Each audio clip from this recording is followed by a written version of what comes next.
về cơn hoang lung la miền ven tu in tích ca ta tung về mơ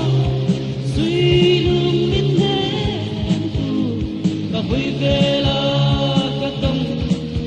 xì lâu cả riêng chuông nghe sẽ lên gì ngờ nông lâm phai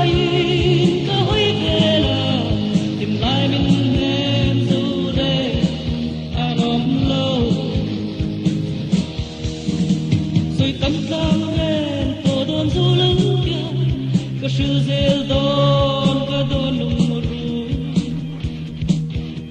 dòng dễ mà nghe trả lên dòng dí ngờ tuần về cơn hoang kinh la miền em tu anh thích ca ta tung về mơ suy lung miền em tu và hồi về là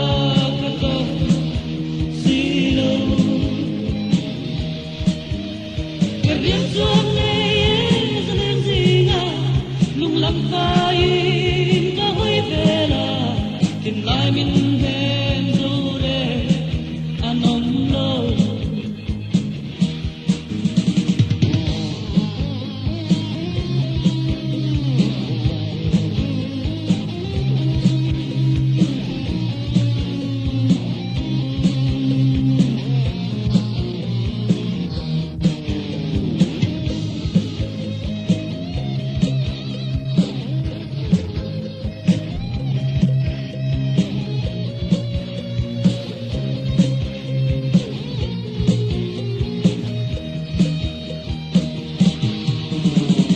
tích ca ta tung về mơ suy lung miền em tu và hồi về là ca tông xì lâu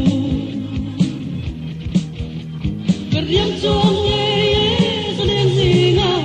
lung lâm phai ca hồi về là tìm lại mình em dấu rê anh ôm lâu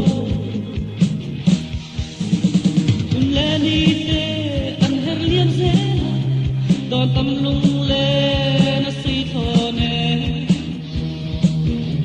gặp phải rồi ở trong nén gì tu ai sang châu mây mò lâu đi lên